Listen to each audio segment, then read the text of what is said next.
Alright, this is going to be a quick little video. I've been wanting to put this together for a while, but I just haven't had the time. I've been busy with work and all types of real world shit. But there's a channel out there, 18 Echo SF. His name is Adrian, and he has a gun similar to this, Kimber Pro Carry, but this is the HD, meaning it has the steel frame. He has the alloy frame, and he didn't like the extended guide rod because you have to use the tool, and that's why I don't like it either. So he went ahead and replaced it with a Wilson Combat shorter guide rod, but ran into issues. I'll link his video to mine at the bottom. So I wanted to try it with mine to see if I had any problems, to see if the frame would be all right with the steel part. I think the problem he was having was the hardened steel guide rod making contact with the aluminum frame. It didn't seem to be working out good for him. So I'll show you mine. You notice I don't have the guide rod in there. Now to take it down, I just take out the slide stop, and as I'm pulling the slide off, I just trap it in there with my thumb, because if you let go it might go flying on you. See, it's starting to come out. And to take it out, you just pull it, and there's your plug.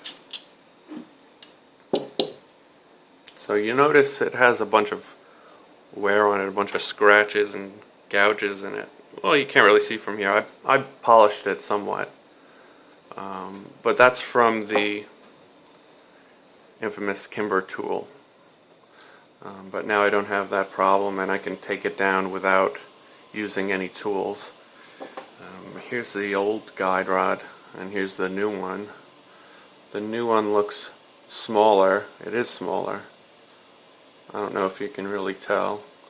And it has a little indentation in there for your barrel lug, I think. They Wilson Combat make a barrel lug that has a little shelf on it, and I think it's to fit in here and lock up the barrel better. I'm not really sure, but I didn't buy it.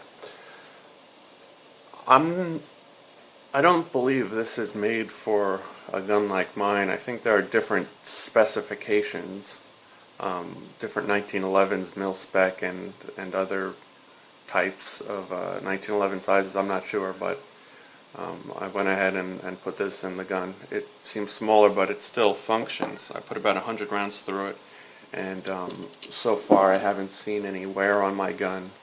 I haven't had any jams yet from this gun, and it looks like it fits in there pretty good. Yeah. So I think I'm going to keep it like this. The only thing I want to change, and what I'm not sure about, is the reverse plug. I don't like the way it looks, having that gap there at the muzzle. I'm not sure what I'm going to do, if I'm going to put something inside there or modify this in some way. I'm really not sure. I got to give it more thought. Now to put it back together, I just put the plug in, just do that in reverse.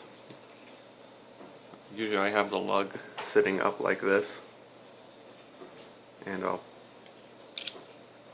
push the guide rod down, and then when you're putting the slide back on, just keep your hand off the thumb safety, because that activates the firing pin block. Okay. So usually I'll monkey around with this until the barrel lug lines up properly. Let's see. There we go. But you want to make sure you don't swing that over and scratch your frame which a lot of people do. So I have it lined up now, and what I did was I polished this surface here and also that detent so it goes in a little easier. If you didn't do that, it could be kind of tricky doing this, but I've gotten used to it. There we go.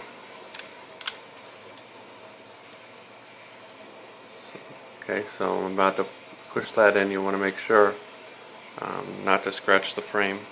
There we go. See, it's in. There you go.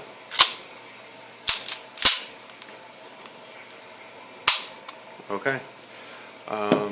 That's all I really wanted to talk about. If you guys have any ideas of what I should do with the muzzle, here you can take a look at it. I'm not sure what to do. I got to think about it more, but I don't like the way that really looks. I don't know. I have to think about it more. But that's all, really. Thanks for watching.